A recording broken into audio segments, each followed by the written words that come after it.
I'm sensing something. I'm about to review UFO. E.S.P.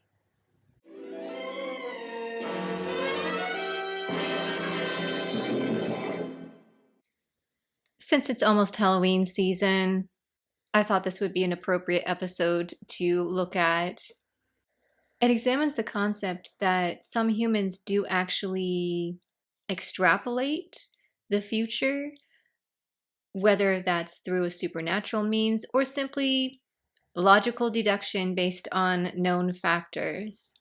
But that the aliens are able to hook into this and augment it, presumably with technology.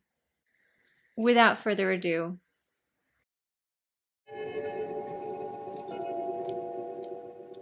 Right, Mr. Croxley. From the very beginning, we can tell how intense this is going to get. We do see intros in UFO showing people walking in and out of buildings, but usually it's Commander Straker. Here we have, at the time, an unknown character who's like really on edge. And the juxtaposition of this lovely chap here going, "Hey, how you doing?" And that just ramps the tension up even more. I thought I'd meet you. Aren't you pleased to see me? Yes. I have been to see... She'll be better tomorrow. Who? Your mother. You saw her today. Oh, God, this is awful. This is such an interesting interaction because they start off and you can tell they really love each other. She came all the way out here to see him, and you could tell with that little smile that she means everything to him. And then he starts with his creepy knowing things before they happened or knowing things he shouldn't know. And she starts panicking. He panics and it all spirals. We're given like a hint of what their marriage was like pre-aliens and now what it's become. And yet there's always that undercurrent that they still love each other. And that's just so brilliantly done by these two actors who get like 60 seconds to establish their characters and their relationships, and they do it perfectly. It'll be all right. You can see right there, she loves him, but she just can't deal with what's going on. Oh, it's so tragic. Oh, by the way, I forgot to tell you. That stupid remark, you're always using What it. can I say? As soon as I tell you about anything... Even the bystanders are like, "Are you two okay?" There you are, you see? It's exactly as if I had touched a nerve ending. Now, won't you relax, Mr. Croxley? You know what the least relaxing thing is? To be told to. So this doctor is just like, ugh! I totally get why you would be like, "You can't help me. Get out of here, sir." You can't help me. I shouldn't have let my wife talk me into coming here. Are you all right? Yes. Does he look all right to you? What is wrong with this doctor? We are 7 minutes into the episode and we have our first actual SHADO stuff going on, which is very interesting. They took a fairly decent amount of time helping us to understand this new character, get inside his head, for some of us to just completely feel for him and want him to be okay, before introducing us, of course, to our characters like Lieutenant Ford that we know and love. I think that was a really smart idea. They could have started the episode here, but they gave us the backstory that we needed. Thank you. How long before Commander Straker comes on duty? What's the panic? A UFO. But maintaining an overall flight path. I'm just going to give a shout out to Commander Straker right here because he is literally walking into work first thing and he hasn't had his coffee. And rather than doing his usual, Well, I think a cup of skydiver coffee would be just great. he goes, "Okay, we have a situation. I'm going to just jump right in here." Other explanation being Miss Eland had a coffee ready for him upstairs and was like, I know something's going down, so here's your coffee, sir. Drink it in the elevator as you go down.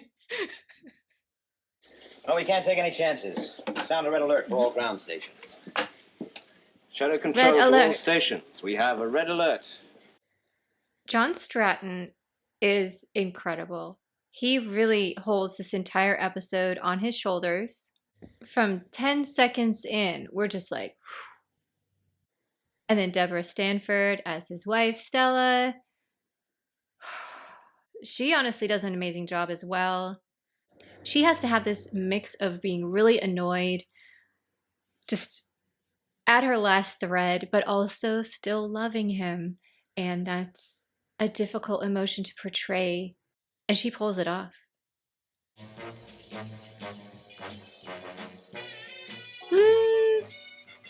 Sorry. That is my just natural reaction to Space Tracker Harrington being on screen. I apologize for the squealing. Missile timing 1, 4, 7, 5. Missile launch. 10 seconds. I ship those two so much. The ships, tell them about the ships. If we had got another season, would have left an episode with Gay and Mark. I mean, beyond Computer Affair. Like an actual love story episode. Well done, Lieutenant. Oh, this is a great moment because Alec grabs a cigar and then he's like, oh, we didn't hit it, and he has to put it back. Cigar? Thank you. But you reported a positive detonation. I know, sir. The scanners showed negative. But it's back. It's through moon-based defenses, heading for Earth. It's such a small moment, but it's just so satisfying. It should be possible to work out a broad target area. We tried, but our readings are less than adequate, computer data. Do your best, Lieutenant. That was another really small but intriguing moment. And it was mostly due to the line delivery. Because Lieutenant Ford was like, I mean, we can try, but I don't know if we have enough data to actually pinpoint it. Alec's response is to be like, well, do your best. But he said it in such a kind way. He could have been like, well, do your best. And I really think that's a good attitude to have as a supervisor, to when your employees say, look, we're having technical difficulties. We can't do what you're asking. It's not possible. To react not by berating your employees, but by going, well, do the best you can with the tools you have. I trust you. That is good leadership right there. And Alec has hit and miss moments, but that was a hit. Also, poor Ford is always getting yelled at. He deserves some love. It's damaged. Yes. The next few minutes are going to be very interesting. Trajectory termination. Areas 17 to 23. Too close for comfort. Sound a red alert. So we had a red alert earlier. Then Lieutenant Ellis reported a hit.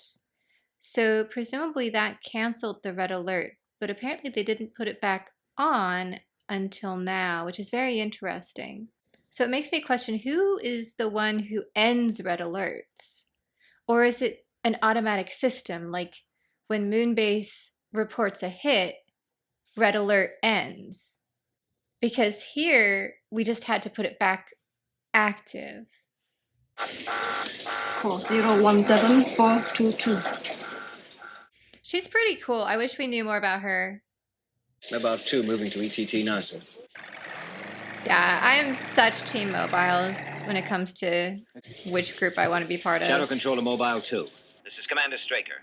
I mean, you've probably heard it a billion times from me, but I do love this uniform. But it also seems like such a cool job because it's like, oh yeah, an alien crashed. Let's go find the alien. Like the kid inside me is like, I want to do that. A lot of the time we see Foster out here, so he's likely to be your commander out in the field. And I trust him, so yeah, he already knows something horrible is about to happen. Oh, the kitty is so cute. Oh my goodness, I love her cat. I have talked about this before, but of course right now she's wearing the infamous blue suit that we see on multiple occasions, most famously in Computer Affair. Lieutenant Ellis uses it as her civilian garb. We have a nice shot of it right here. You can see the back detailing.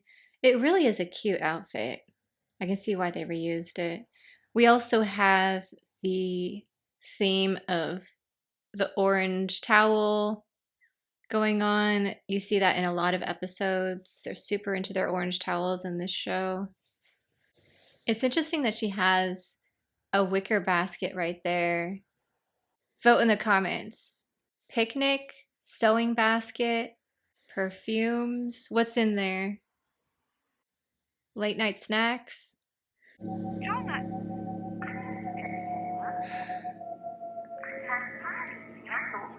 Emma! He called to hear her voice to say goodbye. And she has no idea. And he's like, I have to ring off now. Sorry. Oh. Hey, baby, I know you're gonna survive. It's okay. If I had had one of those mobile dinky toys, I would have been like the most annoying kid on the block.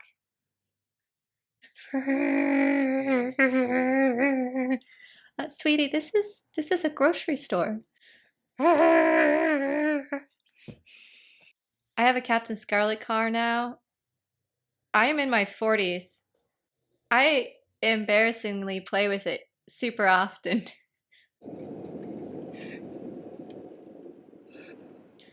Oh, he knows. He knows. Oh. Course maintained, speed reducing. It's a really good editing choice here as well to cut between Croxley just knowing that the love of his life is about to be blown up. Him just having a meltdown in his car and then switching over to Commander Straker. This is a Wednesday for him.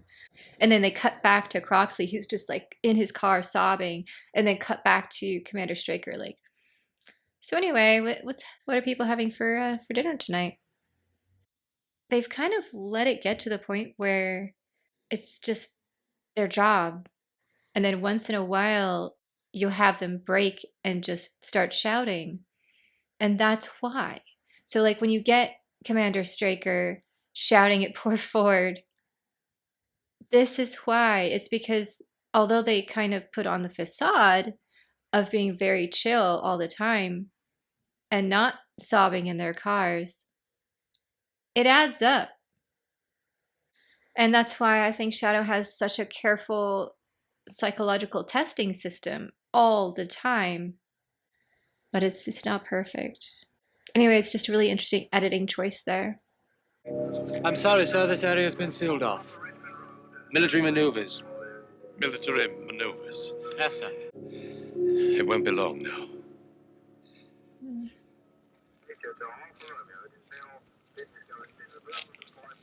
I love how he was like, military maneuvers? That's what they're calling this? And right here, the cat's like, I'm out.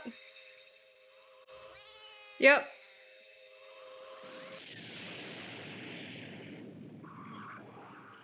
Get there as fast as you can, Colonel. Yes, sir.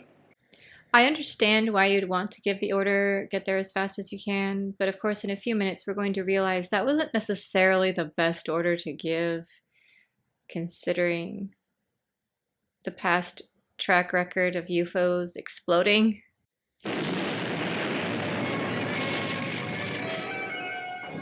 And at this point you might be wondering, are you sure you want to be in the mobiles? Yes.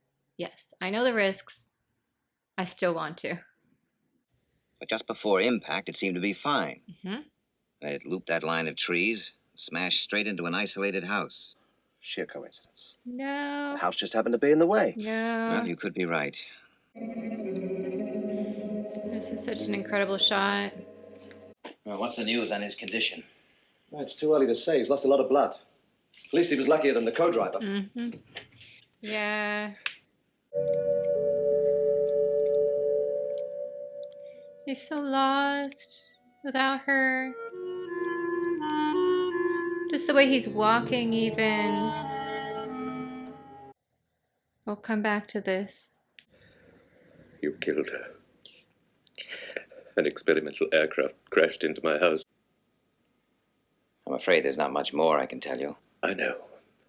This is an incredible moment here of him just being like, yeah, I know you can't tell me anything, but I still blame you.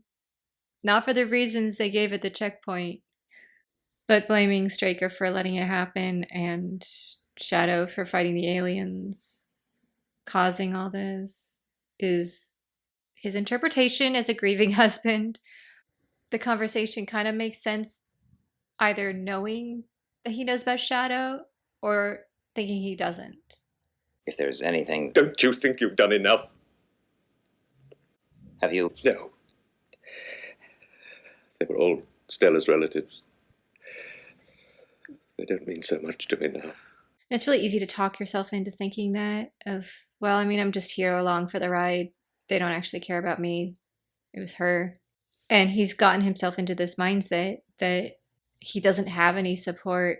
I often wonder if this episode would be very different had he reacted with not, I'm alone, I have to fix this myself, and instead, they may be Stella's relatives, but they're also still mine, and I can lean on them, and I do have someone to talk to. So I don't know. That's what's so fascinating about E.S.P. is you don't know how much is him versus the alien interference. Right here, that was his choice. I'm by myself. I'm alone in this world. That wasn't the aliens. Or Straker. So buried in paperwork. It's like me with my email account. You've been here a full 18 hours. Yes, I understand Croxley was having psychiatric treatment. He also left his job. Paul Foster's still in the hospital. Yes, I spoke to him yesterday. Doctors are very pleased with his progress. He's worried about something. What? Well, I'm worried about Alec choosing a highball glass to drink his whiskey in. That's what I'm worried about. But this was a great way to explain the timeline very quickly. So Croxley has left his job. And this is when, of course, Foster's about to be like, I'm being watched. So they left us some good breadcrumbs here. Also, Alec, pick a better glass.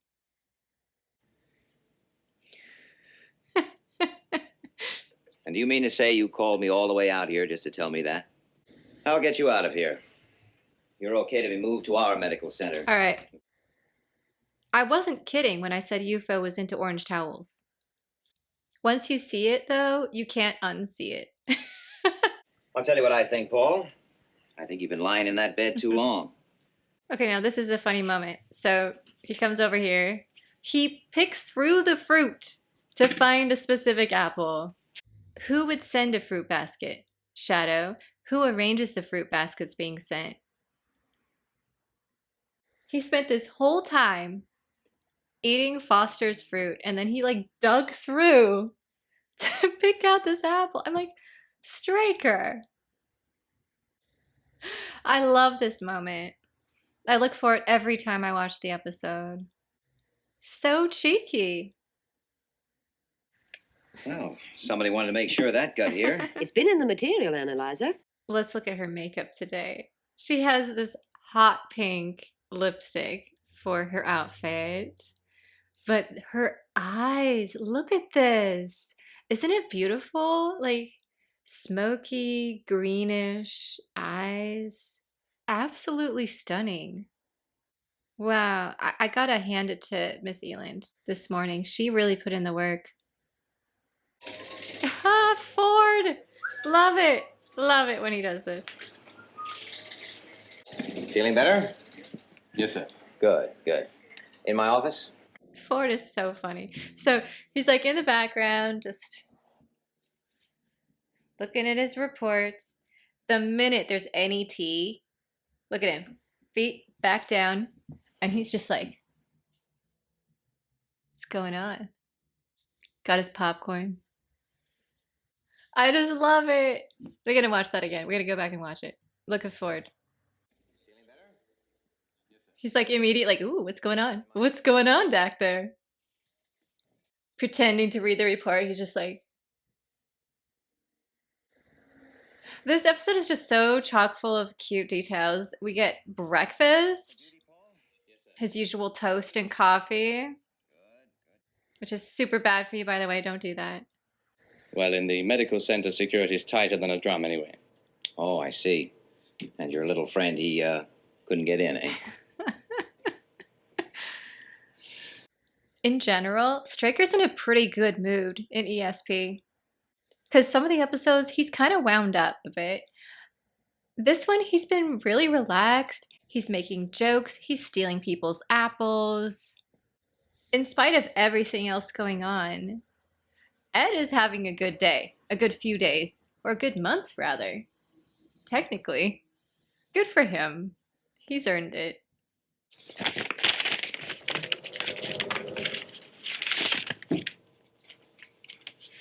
He's like, okay, this is called SHADO?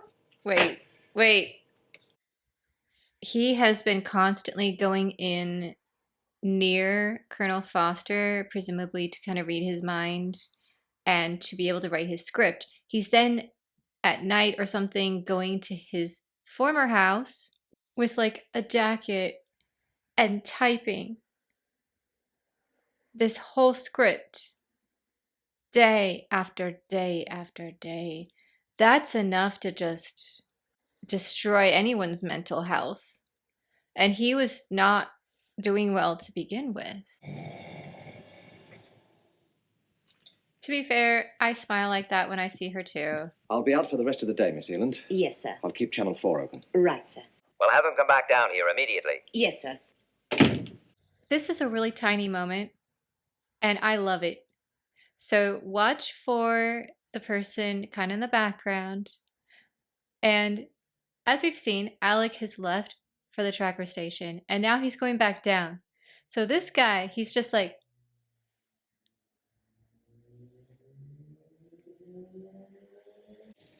there he is. He looks so perplexed. I love it. Let's go back and see if I can pause it. This is such great continuity. The director was probably like, okay, so you just saw Alec leave, and now he's coming back 2 minutes later, and you're like, this guy nailed it. Sir, round of applause. It's all there, Alec. Every last detail. That's impossible. How could anybody... How should I know? Security leak. Foster's little man in the hospital. That could be Croxley, too.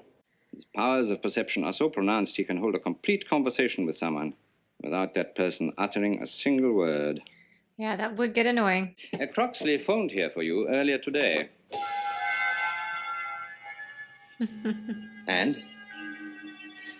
For some unexplained reason, he wants you and Mr. Freeman to meet him at the ruin of his house at 10 tonight. Oh, look, it's everyone's least favorite doctor. Listen, Paul, you went through a pretty rough experience. It takes time. Well, maybe you're right. I'm sure of it. Overcome your anxiety. Face the problem. Yeah, ironically, his terrible reaction and advice ended up helping. So I guess in this particular case, he did a good thing. Sort of. Good night, Paul. See you at final medical checks tomorrow. Or not. I don't really want to see you again. Where's Jackson?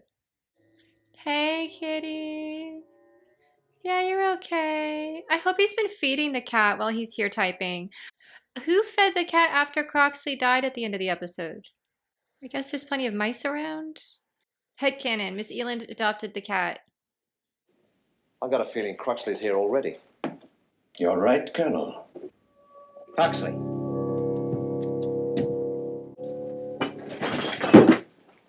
You would both be dead before your hands were on the butts.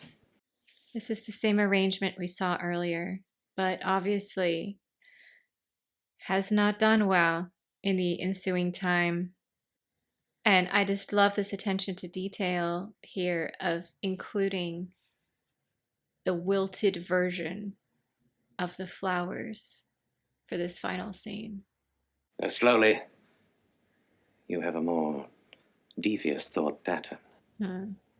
E.S.P, Croxley. All my life. Oh, it got stronger about a year ago. But I remember I used to play tricks at school. A UFO destroyed your house, not me. They killed your wife. They're using you. The aliens used Croxley because he had the abilities, and they enhanced him about a year ago. But they're also, I think, the reason he's able to fight back, and the reason he's still a lot of himself, a very traumatized version of himself. I think it also gave him the tools to fight back. And right here, you see Commander Straker being like, use your ESP. They may have unlocked it, but you need to use it. And I think that really helped, was Ed saying, use your powers. You say you want someone to help you. Our planet is dying. Our national resources are exhausted. We must come to Earth. We must come to Earth to survive. Mother? Stella. That is potentially the main moment that we actually hear from the aliens why they're here. Speaking through him right there. And you can see how desperate they are from their point of view. That SHADO is being cruel and preventing them from saving their people. And here's poor Croxley, who has this running through his head all the time, along with his grief over Stella and some unresolved something with his mother, apparently, all just bombarding him in his enhanced senses. And, well, you get this. 2 minutes. He's waiting for Foster. Hello, Billy. Well, we'll be late for school. No, no one told me. No, don't hit me. No. Give me the gun. Gets me every time. I know it's coming, and it gets me every time. I don't know why. We're fighting for existence. You must understand. He knows Foster's coming. He was waiting for this. The only way out. And he went out where Stella did. What did you think, Alec, when you saw Foster appear behind Croxley? Well, shoot, for God's sake, before he... Last few seconds, Croxley regained control of his own mind. Just long enough to save Ed. Well, here's to fate and fear. Okay, this is the real question. What's in that glass? Because if it's whiskey, why is Straker drinking? He doesn't drink. He hasn't had alcohol since things went south with Mary. So option A, that experience was so close to death inducing, I guess you could say, that he's like, all right, I'll make an exception, but I don't think that's it. That's like iced tea or something. It's not whiskey. We just get confused because Alec always puts whiskey in the incorrect glass. So the problem is he's kind of pouring it in the vicinity of the whiskey, but it's not clear. Put in the comments, what is that liquid in that glass? What do you think? Tea? And how many other Croxleys are there in the world? It's fear of the unknown which helps us to keep alert, Alec. When and if the answers do come, it will be fear that helps us recognize them. I agree with Ed on most things, but not here. Fear of the unknown, fear of the different, is what I think causes 90% of the problems on Earth. I'm with the Jedi on this. Fear causes anger, anger leads to hate, and hate leads to suffering. Darth Straker, not with you on this one. R.I.P. script. This episode is just incredible. It has this tragic love story. We actually get to know more about the aliens without really seeing them. There's some exciting moments, of course, like with the mobiles, but mostly this is a psychological type drama. And it's boosted up by an incredible guest cast. And there are so many little moments and tiny details that just jump out to me. And that's what I really enjoy about UFO, is that every time you watch the episode, no matter how many times it is, you spot something new. There's always something else either hidden in the background or simply a thought that one of the characters mentions that gets you thinking and wondering about your own existence. So it's a very philosophical story in a way as well. And then just whether or not there really is ESP, and if there is, could it be augmented by outside forces like aliens and turned against us?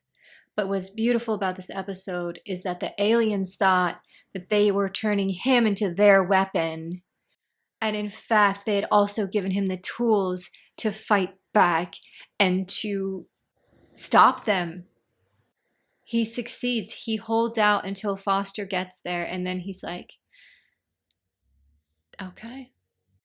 And that, of course, begs the question, did he go to the house to stage it because he knew Foster was going to be there? Or was he just being kind of melodramatic?